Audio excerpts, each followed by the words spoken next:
Hey folks, this is Blake Butler, Executive Director of the North Carolina Industrial Hemp Association. And I'm so sorry I couldn't be there this morning, but thank you for your support of the Carolinas Cannabis Convention. And congratulations to Kim for putting together a great event under the craziest of circumstances that we're all going through, having to navigate all these challenges. But I'm so glad some of you could come together this morning and discuss a very important industry. So Kim wanted me to give you an overall update of what was going on here in North Carolina, as well as what we see nationally, federally, as some of the challenges and opportunities ahead, and how we're realigning ourselves right now differently moving forward. And I'm going to touch on that also. First and foremost, as you know, there is concern out there that we have not submitted our state plan to the USDA, and if not included in a future COVID-19 package, we will not be granted the extra time to submit that plan. So what does that mean? We will be following under the USDA.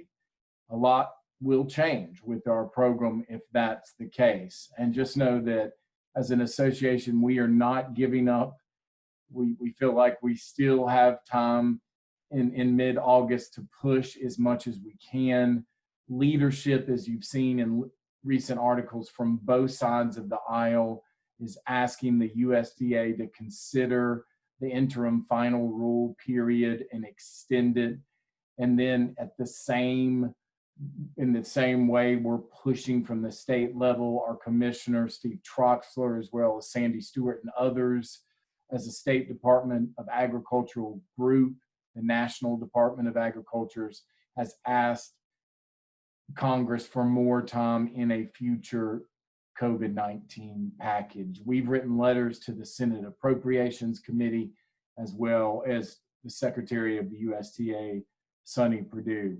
At this point, I do not know what is going to happen, but I will prepare everyone that it's looking like if they do not extend us with enough time, we will not have time to write a state plan. And even though that's unfortunate, that is the reality.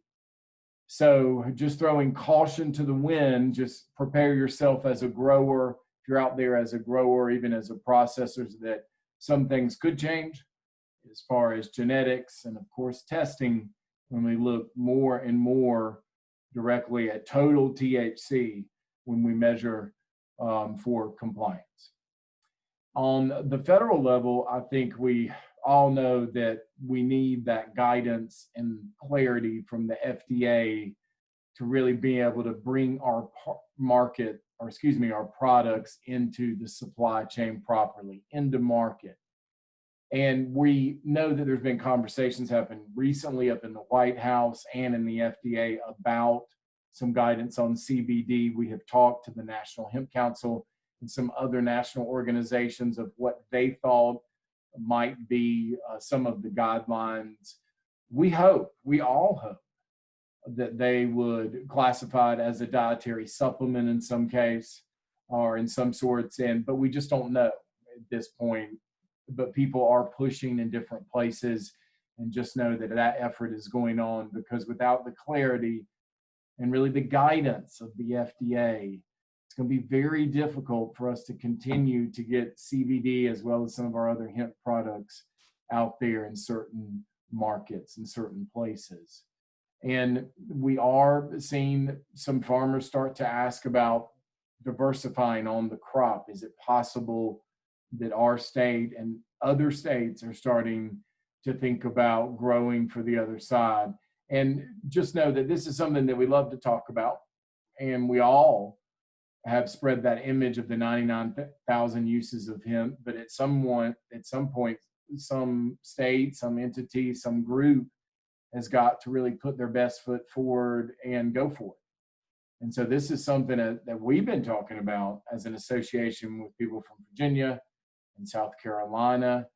And we are in serious talks, and it looks like we have a green light from our board officers and advocate members that we'll be changing our name to the Southeast Hemp Association from the North Carolina Industrial Hemp Association, and not to lose our identity by any means, but just to recognize that after this great pause, that we need to look across the bioregion, that synergy that once existed with tobacco and textiles where North Carolina was historically.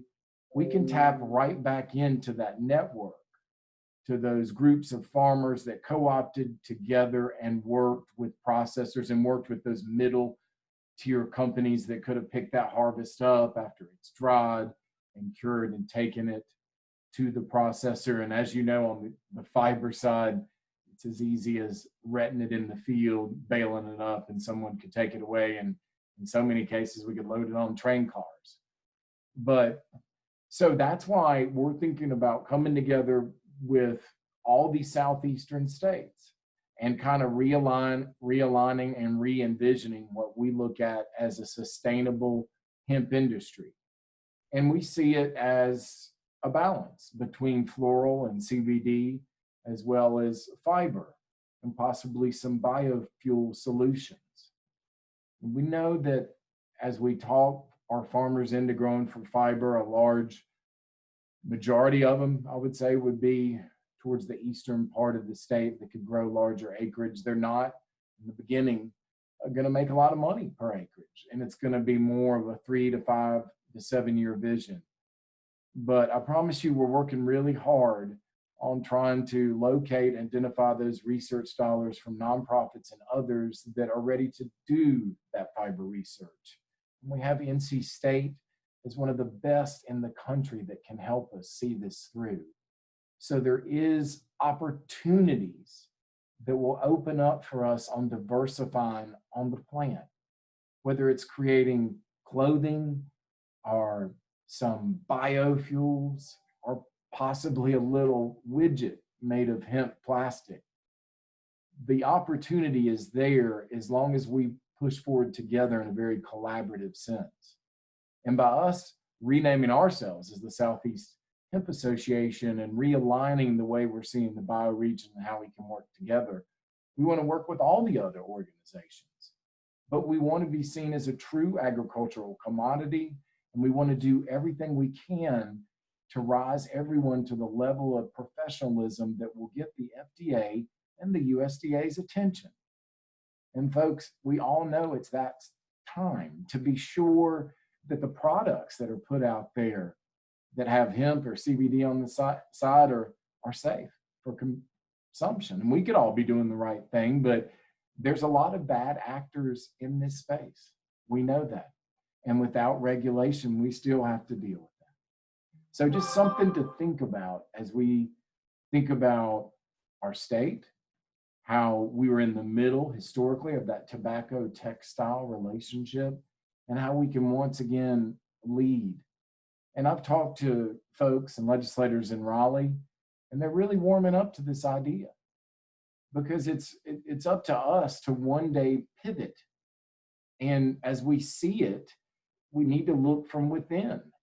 After this COVID-19 great pause, as I call it, is over, we need to look from within and what solutions can we develop and start to tell that story that we always have wanted to tell, that hemp is an American story. And it starts with the farmer, and it goes up through the supply chain by creating jobs in the smallest towns. And once again, it can be seen, as we know, as one of the most important and versatile crops out there, as it can clothe, feed, and shelter and heal and give that natural relief. So there is so many challenges ahead, but we're all still here, and we're going to figure it out. We do have to rise to a new level of professionalism, in my opinion. We do have to self-graduate to those standards and best practices we know would be important to the FDA and the USDA.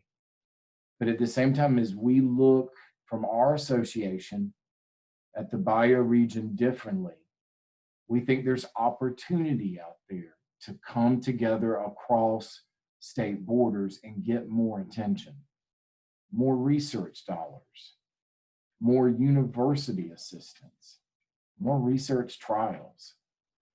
Before I end, someone asked me the other day how I thought we could one day be successful getting to the FDA and getting the attention of the FDA. And I always use the fish oil example.